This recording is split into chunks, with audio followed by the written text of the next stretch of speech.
Hello ವೀಕ್ಷಕರೇ, ನಿಮಗೆಲ್ಲರಿಗೂ ನನ್ನ ಯೂಟ್ಯೂಬ್ ಚಾನಲ್ಗೆ ಸ್ವಾಗತ. ಸಮನ್ವಿ ಸಮರ್ಥ್ ಭಾವನಾತ್ಮಕ ಪ್ರೇಮಕಥೆ ಭಾಗ 22. ಈ ಸಂಚಿಕೆ ಬೆಳಗಾವ್ನ ನಿಕೇತಾ ಹಾರಾಡಿ ಅವರಿಗೆ ಡೆಡಿಕೇಟ್ ಮಾಡೋಕ್ಕೆ ಇಷ್ಟಪಡ್ತೀನಿ. ನೀವು ಕರ್ದಲ್ಲಿ ಬರೋಕೆ ನಾನು ರೆಡಿ. ಮದುವೆನೇ ಬೇಡ ಅಂತಿದ್ದ, ಈಗ ಹೊರಡೋ ಮನಸ್ಸಿಲ್ಲ ನೋಡು. ಹಗ್ಗ ಇಲ್ದೇನೆ ಕಟ್ಟಿ ಹಾಕ್ಬಿಟ್ಯಲ್ಲ ನನ್ನ ಮಗನ್ನ. ಸಮನ್ವಿಯ ಕಾಲೆಳೆದರು ಸುನಂದ. ಇದುವರೆಗೂ ನೀನು ನನಗೇನು ಕೊಟ್ಟೇ ಇಲ್ಲ. ನಾಚಿಕೆ ಬಿಟ್ಟು ಕೇಳ್ತಾ ಇದ್ದೀನಿ. ಅದು ಇಲ್ವಾ, ಹಾಗೆ ಕಳಿಸ್ತೀಯಾ ನನ್ನ? ಇಲ್ಲಿಯವರೆಗೆ ಸಮನ್ವಿ ತನ್ನ ರಾಜೀನಾಮೆ ಪತ್ರದೊಂದಿಗೆ ಸಮರ್ಥ್ನ ಆಫೀಸಿಗೆ ಬಂದಿದ್ದಳು. ಆದರೆ ಬಂದವಳು ಕೆಲಸ ಮಾಡತೊಡಗಿದಳು. ಸುನಂದ ಅವರು ಹಬ್ಬಕ್ಕೆ ಕೊಡಲಿರುವ ಬಟ್ಟೆ ಖರೀದಿಸಿಕೊಂಡು ಬರಲು ತಿಳಿಸುತ್ತಾರೆ. ಮುಂದಿನ ಭಾಗ. ಸುನಂದ ಅವರಿಗೆ ಅವಮಾನ ಮಾಡುವ ಮನಸ್ಸಿರಲಿಲ್ಲ. ಹಾಗೆಂದು ಸಮರ್ಥ್ ನನ್ನಲ್ಲದೆ ಬೇರೆ ಯಾರನ್ನೂ ಮದುವೆಯಾಗಲು ಅವಳಿಗೆ ಮನಸ್ಸೇ ಇಲ್ಲ.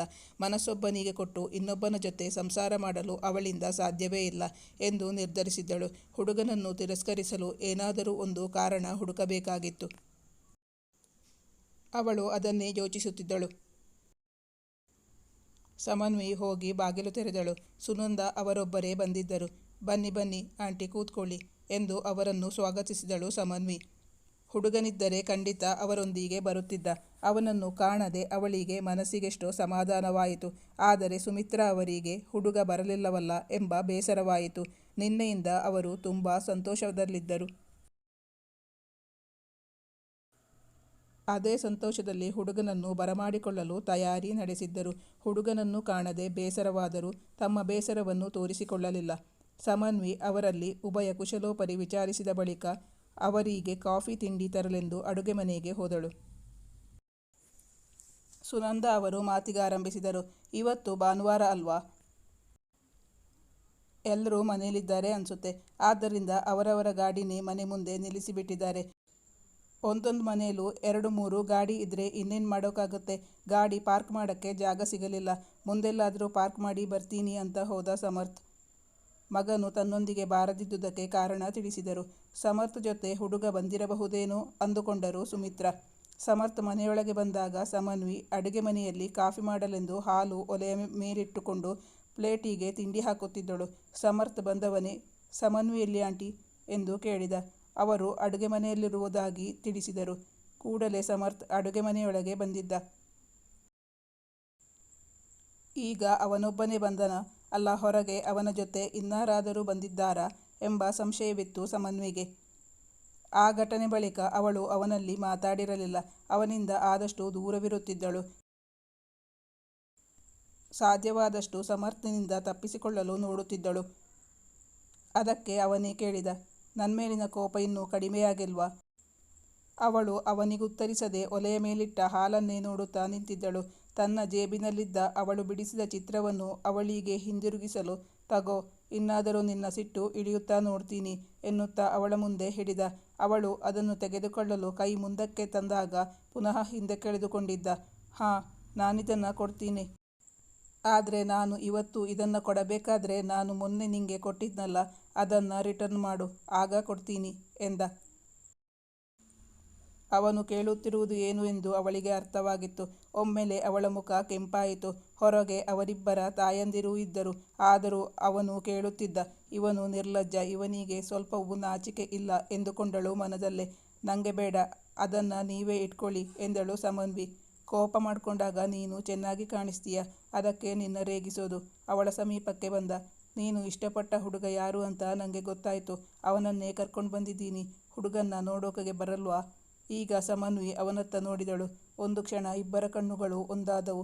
ಅತ್ಯಂತ ಸಮೀಪದಲ್ಲಿದ್ದ ಅವನೆದೆಯಲ್ಲಿ ಮುಖ ಹುಗುತುಗಿಸಿಕೊಂಡು ಹೇಳಿದಳು, ನಾನು ನಿಮ್ಮನ್ನು ತುಂಬ ಇಷ್ಟಪಡ್ತೀನಿ. ನೀವು ಅಂದರೆ ನನಗೆ ತುಂಬ ತುಂಬ ಇಷ್ಟ. ನಿಮ್ಮನ್ನು ಬಿಟ್ಟು ಬದುಕೋ ಶಕ್ತಿ ನನಗಿಲ್ಲ. ತನಗೊರಗಿದವಳ ಬೆನ್ನನ್ನು ಅವನ ಕೈ ನೇವರಿಸುತ್ತಿತ್ತು. ಅವಳ ಬಾಯಿಂದ ಈ ಮಾತು ಕೇಳಿ ಅವನು ಪರಮಸುಖಿ. ಮದುವೆ ವಿಚಾರದಲ್ಲಿ ಯಾವುದೇ ಬಲವಂತ ಇರಬಾರದು ಎಂಬುದು ಅವನ ಅಭಿಪ್ರಾಯವಾಗಿತ್ತು. ಸಮನ್ವಿ, ನಾನು ನಿನ್ನ ತುಂಬ ಇಷ್ಟಪಡ್ತಾ ಇದ್ದೀನಿ. ನಿನ್ನನ್ನೇ ಮದುವೆ ಆಗಬೇಕು ಅಂತಾನೂ ಇದ್ದೀನಿ. ನೀನು ಒಪ್ಪಿದ್ರೆ ಮದುವೆಯಾಗೋಣ ಅಂತ ಕೇಳೋಕೆ ಅಮ್ಮನ ಜೊತೆ ಬಂದೆ. ನಿನ್ನ ಅಭಿಪ್ರಾಯ ತುಂಬ ಮುಖ್ಯ, ಅದಕ್ಕೆ ಮತ್ತೆ ಮತ್ತೆ ನಿನ್ನ ಕೇಳ್ತಿರೋದು. ಅವಳ ಕಣ್ಣುಗಳು ಉತ್ತರಿಸಿತ್ತು ಅವನಿಗೆ. ಒಲೆಯ ಮೇಲೆ ಇಟ್ಟಿದ್ದ ಹಾಲು ಉಕ್ಕಿ ಹರಿಯುತ್ತಿತ್ತು. ಅವರಿಬ್ಬರಿಗೂ ಅದರತ್ತ ಗಮನವೇ ಇರಲಿಲ್ಲ. ಇತ್ತ ಹೊರಗೆ ಸುನಂದ ಅವರು ಸುಮಿತ್ರಾ ಅವರ ಬಳಿ ಮಾತಾಡುತ್ತಿದ್ದರು. ನಾನು ನನ್ನ ಮಗನಿಗೆ ಹೆಣ್ಣು ನೋಡೋಕ್ಕೆ ಅಂತ ಬಂದೆ. ನಿಮ್ಮ ಅಭಿಪ್ರಾಯ ತಿಳಿಸಿ ಎಂದರು. ಸುಮಿತ್ರಾ ಅವರಿಗೆ ಸಮರ್ಥ್ ಮದುವೆಗಂಡು ಎಂದು ಗೊತ್ತಾದಾಗ ಅವರ ಆನಂದಕ್ಕೆ ಪಾರವಿಲ್ಲದಾಯಿತು. ಮಗಳೇನಾದರೂ ಬೇಡವೆಂದರೆ ಎಂದು ತಾವೇ ಅವಳಿಗೆ ಏನೂ ಗೊತ್ತಾಗಲ್ಲ, ನಮಗೆ ಒಪ್ಪಿಗೆ ಇದೆ ಎಂದು ತಮ್ಮ ಸಮ್ಮತಿ ಸೂಚಿಸಿದರು. ಅವರಿಗೆ ಯಾವುದೇ ಕಾರಣಕ್ಕೂ ಈ ಸಂಬಂಧ ಮುರಿದು ಬೀಳುವುದು ಬೇಕಿರಲಿಲ್ಲ. ಆದ್ದರಿಂದ ಮಗಳನ್ನು ಕೇಳುವ ಅಗತ್ಯವೇ ಇಲ್ಲ ಎಂದುಕೊಂಡರು. ಆಗ ಸುನಂದ ಅವರು, ನಾವು ಒಪ್ಪೋದಕ್ಕಿಂತ ಮಕ್ಕಳ ಅಭಿಪ್ರಾಯ ಮುಖ್ಯ. ಜೀವನ ಪೂರ್ತಿ ಜೊತೆ ಆಗಿರಬೇಕಾದವರು ಅವರು ತಾನೇ, ಅವರು ಇಬ್ಬರು ಕೂತು ಮಾತಾಡ್ಕೊಳ್ಳಲಿ ಎಂದರು. ಸುಮಿತ್ರಾ ಅವರಿಗೆ ಒಲೆಯಲ್ಲಿ ಹಾಲು ಉಕ್ಕಿದ ವಾಸನೆ ಬಡಿದಾಗ ಅವರು ಕುಳಿತಲ್ಲಿಂದಲೇ, ಸಮನ್ವಿ ಹಾಲು ಸೀದ ವಾಸನೆ ಬರ್ತಾ ಇದೆ ನೋಡು ಎಂದರು. ಆಗಲೇ ಅವರಿಬ್ಬರು ವಾಸ್ತವಕ್ಕೆ ಬಂದದ್ದು. ಅವಳ ನೆತ್ತಿಗೆ ಹೂ ಮುತ್ತನ್ನಿತ್ತ ಸಮರ್ಥ್. ಅವಳು ನಾಚಿಕೆಯಿಂದ ಮುಖ ತಗ್ಗಿಸಿದ್ದಳು. ತನ್ನ ತೋರು ಬೆರಳಿಂದ ಅವಳ ಮುಖವನ್ನು ಮೇಲಕ್ಕೆತ್ತಿ ಅವಳ ಕಣ್ಣುಗಳಲ್ಲಿ ಕಣ್ಣಿಟ್ಟು ಹೇಳಿದ, ನಿಂಗೆ ಈ ಮದುವೆಗೆ ಒಪ್ಪಿಗೆ ಇದೆ ಅಂತ ಹೇಳಲಾ? ಹೊರಗೆ ಹೊರಟ. ಹಿರಿಯರಿಗೆ ತಮಗೆ ಇಬ್ಬರಿಗೂ ಈ ಮದುವೆ ಒಪ್ಪಿಗೆ ಎಂದು ಸಮರ್ಥ್ನೇ ತಿಳಿಸಿದ. ಸಮನ್ವಿ ಅವರಿಬ್ಬರಿಗೂ ಕಾಫಿ ತಿಂಡಿ ತಂದಿತ್ತಳು. ಸುನಂದ ಅವರು, ನನ್ನ ಮಗ ಮದುವೆನೇ ಬೇಡ ಅಂತಿದ್ದ, ಅವನ ಮನಸ್ಸು ಬದಲಾಯಿಸಿಬಿಟ್ಟಿಯಲ್ಲ. ನನಗಂತೂ ನೀನು ನನ್ನ ಸೊಸೆ ಆಗ್ತಿರೋದು ತುಂಬ ಸಂತೋಷ ಆಗ್ತಿದೆ. ಅವನು ಆಫೀಸ್ ಬಿಟ್ಟು ಮನೆಗೆ ಬರೋದೇ ಅಪರೂಪ. ಇನ್ನು ನೀನು ಮನೆಯಲ್ಲಿದ್ದರೆ ಮನೆಗೆ ಬಂದೇ ಬರ್ತಾನೆ. ನೀವಿಬ್ಬರು ರೂಮ್ನಲ್ಲಿ ಕೂತ್ಕೊಂಡು ಮಾತಾಡಿ, ನಾವು ಮುಂದಿನ ವಿಚಾರ ಮಾತಾಡ್ತೀವಿ ಎಂದರು. ಅವರಿಬ್ಬರು ಜೊತೆಯಾಗಿ ಹಿರಿಯರಿಬ್ಬರ ಆಶೀರ್ವಾದ ಪಡೆದರು. ಅವರಿಬ್ಬರು ಮಾತಾಡಲೆಂದು ರೂಮಿಗೆ ಬಂದರು. ಆದರೆ ಮದುವೆ ಮೊದಲೇ ಒಂದು ವಿಷಯ ಇತ್ಯರ್ಥ ಆಗಬೇಕು. ನಿಮ್ಮತ್ರ ಮುಖ್ಯವಾದ ವಿಚಾರ ಮಾತಾಡಬೇಕು ಎಂದಳು ಸಮನ್ವಿ. ಅವಳು ಅವನನ್ನು ತಡೆದಳು. ಅವನು ಆತಂಕದಿಂದ ಅವಳತ್ತ ದೃಷ್ಟಿ ಬೀರಿದ. ಅದು ನಾನ್ ಮಾಡಿರೋ ಸಾಲ ತೀರಿಸಿದ ಮೇಲೆ ಮದುವೆ ಆಗೋದು. ನೀನ್ಯಾವಾಗ ಸಾಲ ಮಾಡ್ಕೊಂಡಿರೋದು? ಯಾರತ್ರ ಸಾಲ ಮಾಡ್ಕೊಂಡಿದ್ದೀಯಾ? ಮತ್ತೆ ಎಷ್ಟಿದೆ? ಅದು ನಿಮ್ಮತ್ರನೇ. ಅಮ್ಮನ ಆಪರೇಷನ್ ಸಂದರ್ಭದಲ್ಲಿ 5 ಲಕ್ಷದ ಮೇಲಿದೆಯಲ್ಲ. ನೀನು ನನ್ನವಳು ಸಮನ್ವಿ. ನಮ್ಮಿಬ್ಬರ ಮಧ್ಯ ಇದೆಲ್ಲ ಲೆಕ್ಕಾಚಾರ ಬೇಕಾ? ಹಾಗಾದರೆ ನೀನು ನನಗೆ ಮಾಡ್ತಿರೋ ಸಹಾಯಕ್ಕೂ ನಾನು ಲೆಕ್ಕ ಹಾಕಿ ನಿಂಗೆ ಕೊಡಬೇಕು ಅಂತ ಇಂಡೈರೆಕ್ಟಾಗಿ ಹೇಳ್ತಾ ಇದ್ದೀಯಾ ಅನ್ನು. ನೀನು ಮೊದಲ ಬಾರಿ ನಮ್ಮನೆಗೆ ಬಂದಿದ್ಯಲ್ಲ, ಆವತ್ತು ನೀನು ಮಾಡಿದ ಸಹಾಯದಿಂದಾನೇ ಇವತ್ತು ನಮ್ಮ ಬಿಸ್ನೆಸ್ಸು ಈ ಮೆಟ್ಟಿಗೆ ಬೆಳೆದಿರೋದು. ನೀನು ಮರೆತರೂ ನಾನು ಈ ಜನ್ಮದಲ್ಲಿ ಅದನ್ನು ಮರೆಯೋಕೆ ಸಾಧ್ಯನೇ ಇಲ್ಲ. ನಾನು ಒಂಟಿಯಾಗಿದ್ದಾಗ ನನ್ನ ಬಾಳಲ್ಲಿ ಬಂದವಳು ನೀನು. ಆ ಮಳೇಲಿ ಒದ್ದೆಯಾಗಿ ನಮ್ಮ ಮನೆ ಒಳಗೆ ಬಂದ್ಯಲ್ಲ, ಅದು ಮನೆ ಒಳಗೆ ಬಂದಿದ್ದಲ್ಲ, ನನ್ನ ಮನಸ್ಸಿನೊಳಗೆ ಬಂದಿದ್ದು. ಮೊದಲ ಬಾರಿ ನಿನ್ನ ನೋಡಿದಾಗ ನಿನ್ನ ಕಣ್ಣುಗಳು ಎಷ್ಟು ಶಾರ್ಪ್ ಆಗಿದೆ ಅಂದ್ಕೊಂಡೆ. ನಿನ್ನ ಕಣ್ಣುಗಳು ನನ್ನ ಸೂಜಿಗಲ್ಲಿನಂತೆ ಆಕರ್ಷಿಸಿದ್ದು. ನೀನು ನಿಮ್ಮಪ್ಪ ಮಾಡಿರುವ ಸಾಲ ತೀರಿಸೋಕೆ ಅಂತ ಒಂಟಿಯಾಗಿ ಬಂದಿದ್ಯಲ್ಲ, ನಿನ್ನ ಆತ್ಮಸ್ಥೈರ್ಯ, ನಿನ್ನ ಕಮಿಟ್ಮೆಂಟು ನೋಡಿ ನಾನು ನಿಂಗೆ ಫಿದಾ ಆಗೋದೆ. ಮತ್ತೆ ಆವತ್ತು ನೀನು ನನಗೆ ಹೆಲ್ಪ್ ಮಾಡಿದ್ಯಲ್ಲ, ಯಾವಾಗ ಗೊತ್ತಾಯ್ತಾ? ಅದೇ ನಮ್ಮ ಭೇಟಿಯಾದ 3ನೇ ದಿನ.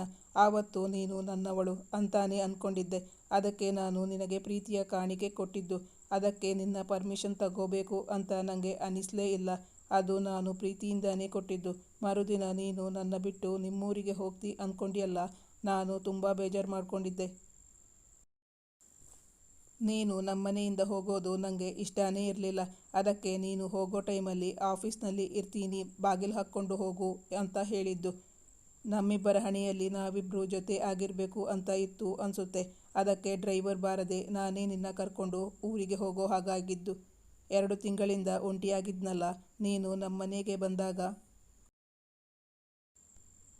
ನೀನು ನಮ್ಮನೆಗೆ ಬಂದಿದ್ದು ಮರಳು ಭೂಮಿಯಲ್ಲಿ ಓಯಸಿಸ್ ಸಿಕ್ಕಿದಂತಾಗಿತ್ತು ನನಗೆ. ನಿಂಗೆ ನೋವು ಅವಮಾನ ಆದರೆ ನನಗೂ ನೋವಾಗುತ್ತೆ. ನಾನು ನನ್ನ ಕಂಪೆನಿ ಕೆಲಸಕ್ಕೆ ಜಾಸ್ತಿ ಒತ್ತು ಕೊಡೋದು ಅಂತ ನಿಂಗೂ ಗೊತ್ತು ಅಲ್ವಾ? ಅದಕ್ಕಾಗಿ ನಾನು ಮದುವೆನೇ ಆಗಬಾರ್ದು ಅಂದ್ಕೊಂಡಿದ್ದೆ. ಆದರೆ ನಿನ್ನ ನೋಡಿದ ಮೇಲೆ ನನ್ನ ನಿರ್ಧಾರ ಎಲ್ಲ ಬದಲಾಗೋಯ್ತು.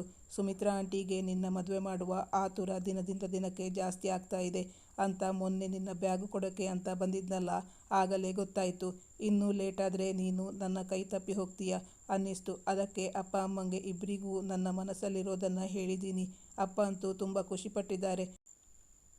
ಅಪ್ಪನಿಗೆ ಅವರ ಗೆಳೆತನ ಈಗ ಸಂಬಂಧವಾಗಿ ಮುಂದುವರಿಯುತ್ತಲ್ಲ, ಅದಕ್ಕೆ ಈಗಲೇ ಅಮ್ಮನ್ನ ಕರ್ಕೊಂಡು ಬಂದೆ. ಮತ್ತೆ ನೀನು ಬರೆದಿರೋ ಈ ಚಿತ್ರ ನೋಡಿದ ಮೇಲೆ ನೀನು ಖಂಡಿತ ನನ್ನ ರಿಜೆಕ್ಟ್ ಮಾಡಲ್ಲ ಅಂತ ಗೊತ್ತಾಯಿತು. ನಿಜ ಹೇಳಬೇಕು ಅಂದರೆ ನೀನು ತುಂಬ ಚೆನ್ನಾಗಿ ಚಿತ್ರ ಬರಿತೀಯ. ನಾನಿರೋದಕ್ಕಿಂತ ಚೆನ್ನಾಗಿ ಚಿತ್ರ ಬರೆದಿದ್ದೀಯ.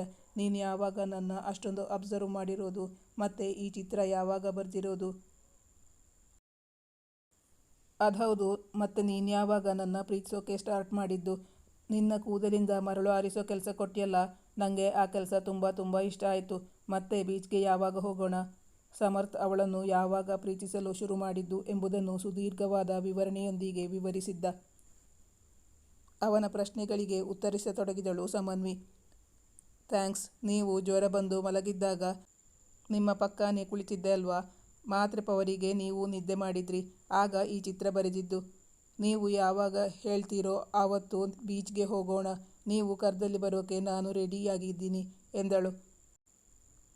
ನನ್ನ ಇಂಪಾರ್ಟೆಂಟ್ ಕ್ವಶನ್ಗೆ ಉತ್ತರನೇ ಸಿಕ್ಕಲಿಲ್ಲ. ಅಂದರೆ ಅವಳು ಯಾವಾಗ ಅವನನ್ನು ಪ್ರೀತಿಸೋಕೆ ಸ್ಟಾರ್ಟ್ ಮಾಡಿದ್ದು ಎಂಬುದು. ಸಮನ್ವಿ ನಾಚಿ ನೀರಾಗಿದ್ದಳು. ಅವನ ಸಂಯಮ ಸಡಿಲವಾಗಿತ್ತು. ಅವನೀಗ ಅವಳ ಕೆನ್ನೆಯನ್ನು ಮುದ್ದಿಸುತ್ತಿದ್ದ. ನೀವು ಮೊದಲ ಬಾರಿ ಹೀಗೆ ಮಾಡಿದಾಗ ಎಂದು ನಾಚಿ ಮೆಲ್ಲನೆ ಉಸಿರಿದಳು ಸಮನ್ವಿ. ಅಂದರೆ ನಾನು ಹೀಗೆ ಮಾಡಬೇಕು ಅಂತ ನಿಂಗೂ ಇತ್ತು ಅನ್ನು. ಅದಕ್ಕೆ ಆಗ ಉತ್ತರ ಕೊಡಲಿಲ್ವಾ? ಮತ್ತೆ ಅವಳನ್ನು ಮುದ್ದಿಸಿದ. ಇಂದು ಬೆಳಗ್ಗೆಯಿಂದ ಸಮನ್ವಿ ತುಂಬ ಆತಂಕದಲ್ಲಿ ಇದ್ದಳು. ಹುಡುಗನನ್ನು ಹೇಗೆ ತಿರಸ್ಕರಿಸುವುದು ಎಂಬ ಆತಂಕವಿತ್ತು ಅವಳಿಗೆ. ನೀವ್ಯಾಕೆ ಮೊದಲೇ ನನ್ನಲ್ಲಿ ಹೇಳಿಲ್ಲ? ನನಗೆಷ್ಟು ಆತಂಕ ಆಗಿತ್ತು ಗೊತ್ತಾ? ನಾನು ನಮ್ಮನೇಲಿ ಲಕ್ಷ್ಮೀ ಪೂಜೆ ದಿನ ಹೇಳಿಲ್ವಾ, ಯಾರನ್ನಾದರೂ ಪ್ರೀತಿಸ್ತಿದ್ರೆ ನನ್ನ ಹತ್ರ ಹೇಳು ಅಂತ. ನೀನ್ಯಾಕೆ ಉತ್ತರ ಕೊಡಲಿಲ್ಲ? ಅದಕ್ಕೆ ನಿನ್ನ ಗೋಳು ಹೊಯ್ಕೋಬೇಕು ಅಂತಾನೇ ಹೇಳಿಲ್ಲ. ಸಮನ್ವಿಗೆ ತನ್ನ ತಾಯಿಯನ್ನು ನೋಡಿಕೊಳ್ಳುವ ಜವಾಬ್ದಾರಿ ಇತ್ತು. ಅದನ್ನು ಈಗಲೇ ಹೇಳುವುದು ಒಳಿತು ಎನಿಸಿತು.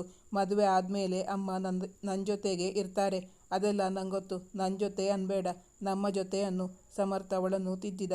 ಈಗಲೂ ಅವನು ಮೊನ್ನೆ ಅವಳಿಗೆ ತಿಳಿಸದೆ ಮಂಗಳೂರಿಗೆ ಹೋಗಿ ಆ ಸರವನ್ನು ತಂದ ವಿಚಾರವನ್ನು ತಿಳಿಸಲಿಲ್ಲ. ಅವಳ ಮದುವೆಗೆ ಅವಳೇ ಖರ್ಚು ಮಾಡಬೇಕಾಗಿತ್ತು. ಅವಳ ಬಳಿ ಅಷ್ಟೊಂದು ದುಡ್ಡು ಇರಲಿಲ್ಲ. ಆ ಬಗ್ಗೆ ಅವಳು ಮಾತನಾಡಬೇಕಾಗಿತ್ತು. ಅದು ಎಂದು ಹೇಳಿದಳು. ಏನಾದರೂ ಹೇಳೋದಿದ್ರೆ ಹೇಳು. ಅದು ಇನ್ನೊಂದು ವರ್ಷ ಬಿಟ್ಟು ಮದುವೆ ಆಗೋಣ. 1 ವರ್ಷನಾ? ಅಷ್ಟೊಂದು ದಿನ ಕಾಯೋಕೆ ನನ್ನಿಂದ ಆಗಲ್ಲ. ಶುಭಸ್ಯ ಶೀಘ್ರಂ. ಬೇಗನೆ ಮದುವೆ ಆಗಿಬಿಡೋಣ. ಏನು ನಿನ್ನ ಪ್ರಾಬ್ಲಮ್ಮು? ಕೇಳಿದ.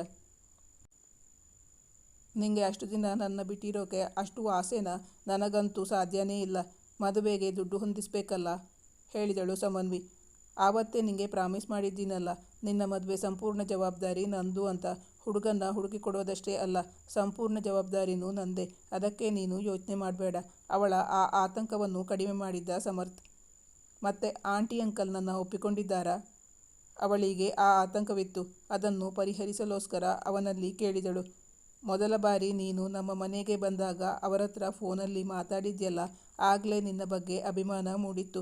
ನಿಂಗೊತ್ತಾ, ಅಪ್ಪಂಗೆ ಆಗಲೇ ನಿನ್ನ ಸೊಸೆ ಮಾಡ್ಕೋಬೇಕು ಅಂತ ಆಸೆ ಇತ್ತು. ಎಷ್ಟಾದರೂ ನೀನು ಅವರ ಗೆಳೆಯನ ಮಗಳಲ್ವಾ? ಸುನಂದ ಅವರು ತಮ್ಮ ಪತಿಗೆ ಫೋನ್ ಕರೆಯ ಮೂಲಕ ಶುಭ ಸುದ್ದಿಯನ್ನು ತಿಳಿಸಿದರು. ಅವರಿಬ್ಬರು ರೂಮಿನಿಂದ ಹೊರಗೆ ಬಂದಿರಲಿಲ್ಲ. ಸುನಂದ ಅವರೇ ಕರೆದರು. ನಿಮ್ದು ಇನ್ನೂ ಮಾತುಕತೆ ಮುಗ್ದಿಲ್ವಾ? ಸಮರ್ಥ್ ಹೊರಡೋಣ್ವಾ? ಮಗನನ್ನು ಕೇಳಿದರು. ಸುನಂದ ಅವರು ಕರೆಯದಿದ್ದರೆ ಸಮನ್ವಿ ಮತ್ತು ಸಮರ್ಥ್ ಇಬ್ಬರು ಅವರದೇ ಲೋಕದಲ್ಲಿ ವಿಹರಿಸುತ್ತಿದ್ದರು. ಸಮರ್ಥ್ಗೆ ಅವಳಿಂದ ಏನಾದರೂ ಪಡೆಯಬೇಕೆಂಬ ಆಸೆ. ಇದುವರೆಗೂ ನೀನು ನಂಗೇನು ಕೊಟ್ಟೇ ಇಲ್ಲ. ಅಟ್ಲೀಸ್ಟ್ ವಾರ್ಮ್ ಹಗ್ಗಾದರೂ ಕೊಡ್ತೀಯೇನೋ ಅಂದ್ಕೊಂಡೆ. ನಾಚಿಕೆ ಬಿಟ್ಟು ಕೇಳ್ತಾ ಇದ್ದೀನಿ. ಅದು ಇಲ್ವಾ? ಹಾಗೆ ಕಳಿಸ್ತೀಯಾ ನನ್ನ? ನಾಳೆ ಆಫೀಸ್ನಲ್ಲಿ ಮೀಟ್ ಮಾಡೋಣ. ಅವನು ಹೊರಡಲನುವಾದ. ಸಮರ್ಥ್ನನ್ನು ನಿರಾಸೆಗೊಳಿಸಲಿಲ್ಲ ಸಮನ್ವಿ. ಅವನು ಕೇಳಿದ್ದನ್ನು ಕೊಟ್ಟು ಕಳಿಸಿದಳು. ಅವನು ಸಂಪ್ರೀತನಾಗಿ ಅಲ್ಲಿಂದ ಹೊರಟ. ಹೊರಗೆ ಸುನಂದ ಅವರು ಅವನಿಗಾಗಿ ಕಾಯುತ್ತಿದ್ದರು. ಮದುವೆನೇ ಬೇಡ ಅಂತಿದ್ದ. ಈಗ ಹೊರಡೋ ಮನಸ್ಸಿಲ್ಲ ನೋಡು. ಹಗ್ಗ ಇಲ್ದೇನೆ ಕಟ್ಟಿ ಹಾಕ್ಬಿಟ್ಟೆ ನನ್ನ ಮಗನ್ನ ಎಂದು ಹೇಳಿದರು. ಸಮನ್ವಿಯ ಕಾಲೆಳೆದರು ಸುನಂದ. ಸಮನ್ವಿಗೂ ಸಮರ್ಥ್ನನ್ನ ಇಲ್ಲಿಂದ ಕಳಿಸುವ ಮನಸ್ಸೇ ಇರಲಿಲ್ಲ. ಆದರೂ ಕಳಿಸಲೇಬೇಕಾಗಿತ್ತು. ಅವರಿಂದ ಬೀಳ್ಕೊಟ್ಟು ಸಮರ್ಥ್ ಮತ್ತು ಸುನಂದ ಅವರ ಮನೆಯತ್ತ ಹೊರಟರು. ಸುಮಿತ್ರಾ ಅವರಿಗೂ ಮಗಳ ಮದುವೆ ನಿಶ್ಚಯವಾಗುವುದು ತುಂಬ ಸಂತೋಷದ ವಿಷಯವಾಗಿತ್ತು. ನಿಕೇತಾ ಮೇಡಮ್ ಅವರು ಕೇಳಿರೋ ಪ್ರಶ್ನೆ, ಸಮನ್ವಿಯನ್ನು ಸಮರ್ಥ್ ಯಾವಾಗ ಪ್ರೀತಿಸಲು ಶುರು ಮಾಡಿರುವುದು ಅಂತ. ಅದಕ್ಕೆ ಉತ್ತರ ಸಿಕ್ಕಿದೆ ಅಂದ್ಕೊಂಡಿದ್ದೀನಿ. Thank you madam. ವೀಕ್ಷಕರೇ, ನಿಮಗೆ ಯಾರಿಗಾದರೂ ಇಂತಹ ಸಂಶಯ ಇದ್ದಲ್ಲಿ ಕಮೆಂಟ್ ಮಾಡಿ ತಿಳಿಸಿ. ನಿಮಗಾಗಿ ಎಪಿಸೋಡ್ ಡೆಡಿಕೇಟ್ ಮಾಡಲು ಇಷ್ಟಪಡುತ್ತೇನೆ. Thank you. ಈ ಕಥೆಯ ಉಳಿದ ಭಾಗ ಮುಂದಿನ ಸಂಚಿಕೆಯಲ್ಲಿ ಮುಂದುವರಿಯುವುದು. ವೀಕ್ಷಕರೇ, ಕತೆ ಬರೆಯುವುದು ನನ್ನ ಹವ್ಯಾಸ. ಈ ಕತೆ ನಿಮಗೆ ಇಷ್ಟವಾಗಿದ್ದಲ್ಲಿ ಲೈಕ್ ಮಾಡಿ, ಶೇರ್ ಮಾಡಿ ಮತ್ತು ಸಬ್ಸ್ಕ್ರೈಬ್ ಮಾಡಿ ನೋಡೋದನ್ನು ಮರಿಬೇಡಿ. ಮುಂದಿನ ಸಂಚಿಕೆಯಲ್ಲಿ ಭೇಟಿಯಾಗೋಣ. Thank you for watching.